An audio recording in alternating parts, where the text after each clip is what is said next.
Okay, this is the Real Guardian. All rights go to the people that own Xenoblade and MHA because this what if Deku was a driver from Xenoblade 2? Basically, driver is going to be his quirk. Now, for some quick backstory before I get started, is going to be considered kind of good looking for a kid is throughout the series for a good reason. And Hisashi lives in Japan with Inko, but he's gone most of the time. And I'm going to do some stuff for some stuff. There might be some manga spoilers and spoilers for the Xenoblade 2 story throughout this. I'm almost finished with the game, so I can't wait to finish it. Okay, let's get into it right now. Okay, the birth of Izuku Midoriya. So when Izuku was born, he had a weird green-purple crystal with a bright blue top in the shape of a cross embedded into his chest. It was dormant, as it seems to have very little color. Inko was thinking that it had to do something with his quirk. She smiled that baby boy was born with a quirk. And with that, his Sashi smiled at his baby, knowing that he had a quirk, but it was quite weird, he thought to himself. Why did a crystal form in his chest? And it looked familiar to him. But he just tried to enjoy the moment, and he saved these thoughts for later. Now, we're going to cut to Izuku at preschool a few months before he turns 4. As my apology. As then the boys in class thought it was kind of weird. He had a crystal embedded in his chest, while the girls thought it looked pretty and always asked to touch it. Now, as usual, they were asking what his quirk was, but he said he didn't know what was it since it seemed dormant. He thinks the quirk doctor in a few months can tell him what is going on. Katsuki, because in this what if she is a girl, walked up to him and said, "Heh, you're worthless like your quirk. I know your new name is Deku." The others, starting that day, called him Deku because they are scared of Katsuki, which caused Deku or Izuku intense anger to grow to his very core, being treated like that. When he got angry, the purple side glows because he is currently thinking his quirk does not make him worthless. He's seething with that rage until he got home. But when he walks in to see his mom, Inko, cooking in the kitchen, is when his face starts to light up, and she then greets him home. He let go of all his anger and just started to feel happiness as he was around his mom, causing the green half to light up a bit. He then he tells her that it is great to be home as he hugs her, saying he had a bad day. She then says it's a good thing that she made his favorite food. It's a good thing that she made his favorite food today, and after he washed up, he can tell me all about it. He says okay with a smile and runs off. Now we cut to a few months later. Izuku's still getting bullied by the kids besides the girls, excluding Katsuki. Don't bully Izuku since most of them feel sorry for him and think he's cute. But Zuko doesn't even notice this and thinks everyone hates him. So he hopes to get to the quirk doctor today and get told what his quirk is. And does. His ultimate hope and goal. Now the doctor he's going to is the same one in canon for a very good story reason later on. Now when we get there, when we get in there, they have just finished the test. The doctor's saying, "I have good news and bad news." He goes and says, "What is the good news?" Izuku sitting up next to her, holding his All Might finger. Then the doctor says he does have a quirk, which is the good news, but the bad news, it's still dormant. I mean, it may never activate, or it may activate. Now, I can't say for certain, but I personally do think it will activate one day. Then Izuku starts to fall into despair so great it causes the purple side to glow a little more. Then he looked up to the doctor saying, "So can I become a hero with this quirk?" The doctor then said, "Maybe. It just depends on what you awaken to." With that, the despair that he started to fall into, weirdly enough, started turning into hope. It caused the green crystal to begin to glow. He then tells his mom, "I'll start training to awaken my quirk after today." The doctor tells Ingo that's actually a good idea since if his quirk awakens, it may help him get control. As they leave, the doctor makes a phone call. When Izuku gets home, he starts to do sit-ups and curl-ups, and any physical exercise to realize his dream. It causes both sides of both sides of the crystal to glow, just since he's doing this out of desperation and hope. But then a faint blue glow happens on the top. We then cut back to preschool. Now, Katsuki has everyone gathering around her. She's then showing off her explosion quirk. She then points out Izuku, saying, "So what did the doctor say to you, Deku?" He at first didn't respond, but then Katsuki said, "It must be a worthless power then." And she starts to laugh, like basically the whole class except for the girls did it too. Izuku then interjected with rage in his voice. "It's just dormant, and when it wakens, it'll be more powerful than anything your quirk can do. And I will be the number one hero." With this rage causing the purple side to glow even a bit more. Then Katsuki says, "Yeah, just what I thought. A Deku with a just what I thought, a worthless Deku." With that, with the class calling them, causing his rage to glow, and the purple side now is actually glowing. Now he's actually going. But before anything could happen, the teacher came in to tell the class to sit down and get in their seats. Just then the glow stopped for now, since Izuku was calming now. Now, during the past 2 months, Izuku has started to train even harder. He started to do small runs around the apartment, and doing this has caused his whole crystal chest to start to glow or brighter. But it's still dim. And now and as now he asks for food to help build his body. Ego is worried about him, but Izuku her claims that he's okay and not to worry. That he's just training, so when I get my quirk, I'll be strong enough to use it. He gives her a happy smile, and it kind of placates her for now. Now we cut to a faded day on a playground. While Izuku was playing with another kid, so then this one he actually doesn't like Katsuki at all right now. He then sees her bullying another kid. But in his head, he has to stop this. He then darts in front of Katsuki as she was about to hit a kid with an explosion. Izuku then saying, "Stop this, Katsuki. You're being a villain, not a hero, because a hero would never bully the weak." This causing his green side to actually start glowing bright. Katsuki then says, "Oh, the worthless Deku wants to be a hero? Well then, it's your grave now." Katsuki hits him with an explosion, but Deku dodges.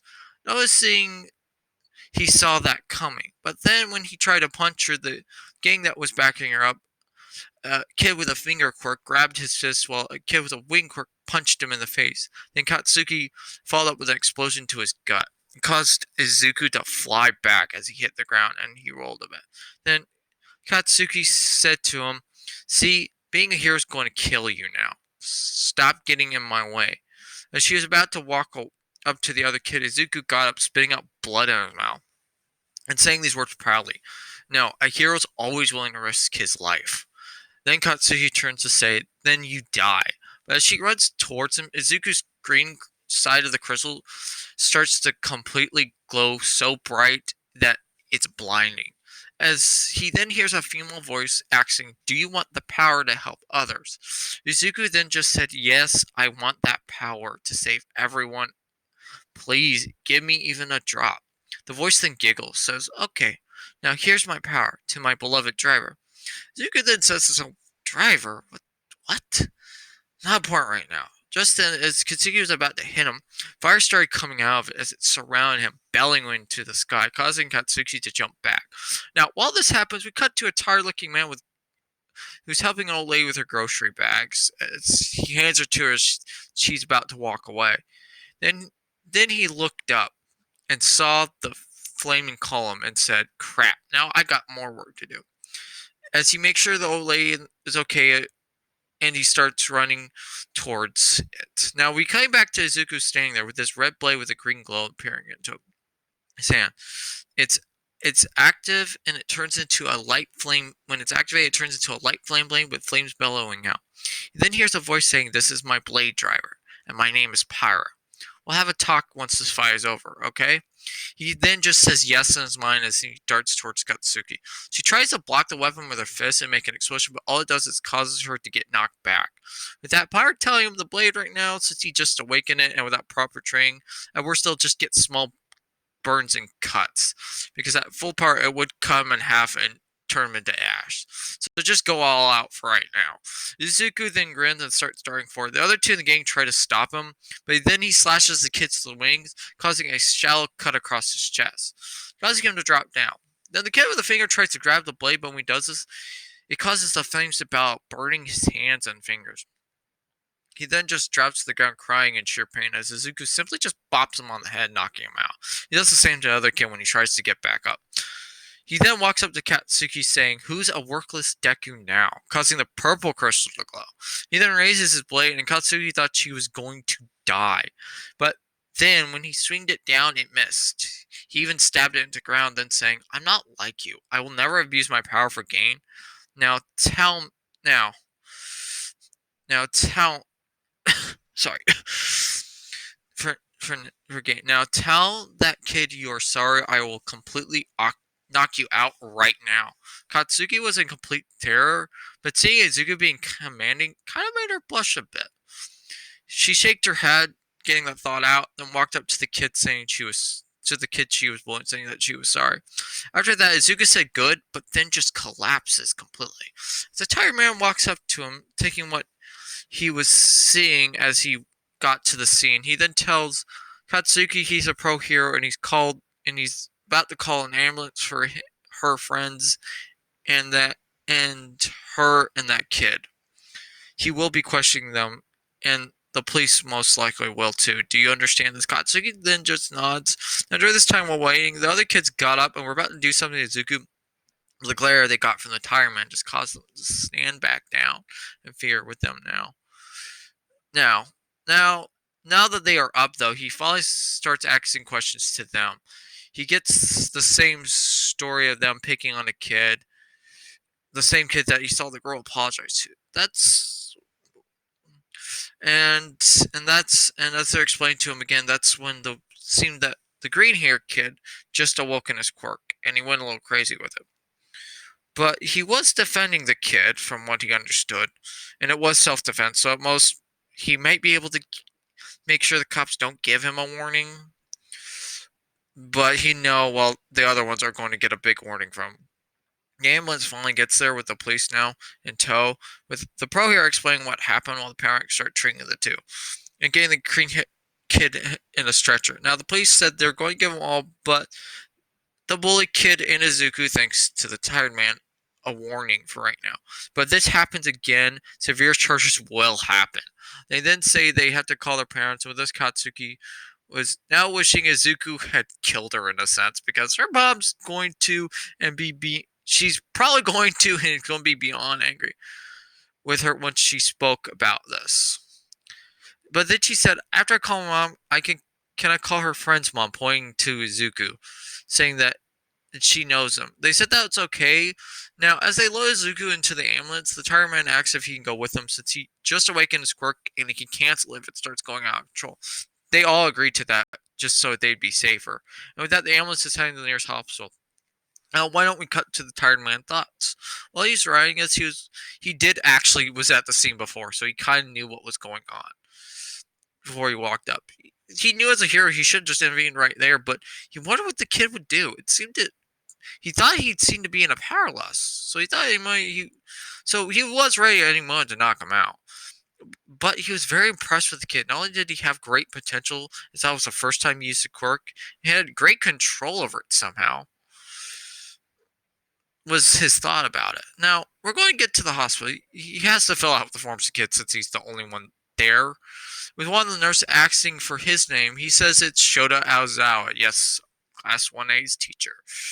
He told him he went with them just in case the kid's quirk went berserk since he could cancel it.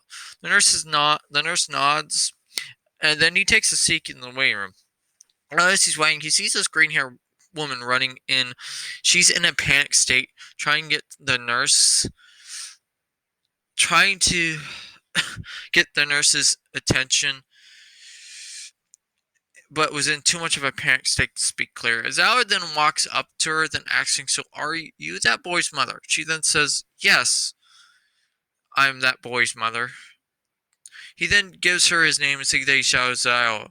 shout to Azawa, and he's a pro hero that went with him to be safe. He still wants to see if he can put if he still wanted to see if he was okay before leaving.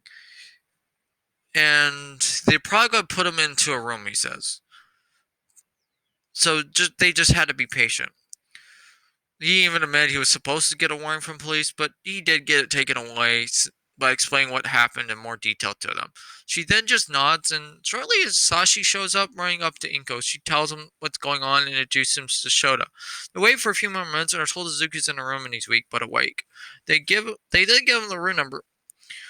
And now Shota knows he's okay, so he's about to walk away, but Inko stopped him and said that Izuku actually loves heroes, and maybe if you tell him he should be responsible with his quirk, he won't do anything stupid. It's just a thought. I'm sorry if it bothers you. He just then Showa says, "No, I'm okay. All goes well." Now, we're going to cut to Izuku while he was passed out. Izuku awakens to see a field with a large tree, seeing a woman standing under the tree. She has red hair. It's basically the girl on the thumbnail. So, yeah, that will be more helpful than having to explain her. That's what Izuku sees, and his first thought is that just how beautiful she is. He then walks up to her, and she gives him a happy smile that causes him to blush. She then said, "Are you the one that gave me that power? Your name is Pyra, right?" She then nods, saying yes, for I am one of your blades, and you are my driver. So then Izuku asks, "Well, what is a driver?" She then tells him it's someone that a blade like me has bonded with, and gives them their power. In my case, it was fire, and my blade is a sword. Would be the best way to put it to you, Izuku. Then he said, "Wow, that's so cool. Do I have any more blades, or are you the only one?" She then tells Izuku, "Maybe there's 46 in total? I think there may be more or less. I'm not quite sure. Don't know why, but my memory's quite foggy on that right now." With that, Izuku nods his head. He then asks, "So, what's up with this?" He points to the crystal. Pyrus then says, "We are the three ages. I'm just the first to be awakened, but I'm not in my full state yet, since giving you my full power would have killed you. But you'll awaken it soon." Now, the other two, they're a handful, but their names are Milos and Milos, I think his name. I don't know how to pronounce that character's name. And Otis. Tried my best here. Those two can. Milos and Otis. Sorry, I'm flubbing. But you will get used to them when you get to know them eventually. Now, Izuku asks, "So what is the Aegis power you're talking about?" She then points to herself. "See, my power, when it's at more full power, I have the ability of foresight, being able to show you the future. Well, Malos, okay, stop doing that, can destroy matter, and Otis can destroy the fabric of existence. So you could say we are the strongest of our kind, but right now you only have access to me. You will get access to others in my Veil Blades as we go on. And that's all I can tell you about that, okay, Izuku?" Then how do you know his name? He asked. She then giggles, "Of course I know your name. I'm part of you as well. Plus, I can be by your side whenever you need it." Izuku then looks at her puzzle. "Wait, you can be by my side, Pyra?" That she nods her head and saying all blades can do that, Izuku. Then he said to her, "That was coolest thing he's ever heard." Pyra decides to then try to explain some stuff further to him. "We do this since it's our job to support you." Izuku then says, "Support me, but shouldn't I support you?" Paris says, "It's a blade's job to support their driver. Here, let me show you." She then begins to glow, making a link with Izuku. He then feels more powerful, like he could take on a group of, like he so much more power that like he could take on a group of bad guys. He then chuckles to himself, then asking, "So this is more of your power, Pyra?" Pyra then answers, "No, I'm simply supplying you with ether. And from what I can tell, you have a lot of it. Like, way too much. It makes sense how you could use all three ages and all those blades. Especially one of these days, Izuku." Then Izuku, then, after hearing all this, says this to her. So we're in the support like relationship. I help you, you help me, and you use this ether to decrease my power, my bond with you. Pyra then nods and just nods yes. That is Zuko saying, "Man, I have an amazing quirk." Then Pyra says something else to him. It kind of shocked. That pretty much shocked Zuko. Well, you see, we are a power. Once we were just a power, and now we are a quirk. But we are from an ancient time. Do you know the story of the Titans? Then Zuko thought about, oh yeah, I remember reading that somewhere. They think at one point humanity lived on Titans way before the modern Earth. So that was real? Then Pyre nods her head saying yes. We've been waiting at the world tree that's now hiding in the clouds for a driver since it's been like billions of years at this point. We thought there'd be no one, but one day while we were all resting, we sensed you and how you could hold not just the three ages, but it seemed all the blades. So we fused with your body. It turned us from a power more into what you call a quirk. But we are a power that you could say preluded quirks. Because there was once drivers in vast amounts all in the old days. And now, Zuko, you're the only one left. That means all our powers, abilities are yours to command. But I think you'll understand more of it in time. Oh, it seems you have to start waking up, Izuku. Then he asks, just before he starts to wake up, so can I talk to you with my mind? And you can be at my side when I need it, right? Pyre nods her head and says, yes. Zuko says, okay, I'll wake up then. But I'd like to talk to you more later with you, Pyre. Just you and me. He blushes and smiles as he fades away. Now, I got cut the recording here because couldn't tell by the coughing. I'm still not feeling 100% well, so I'm going to split this up into another part. I hope you guys enjoyed the 1 out of 2 part. You have a wonderful day and a good night.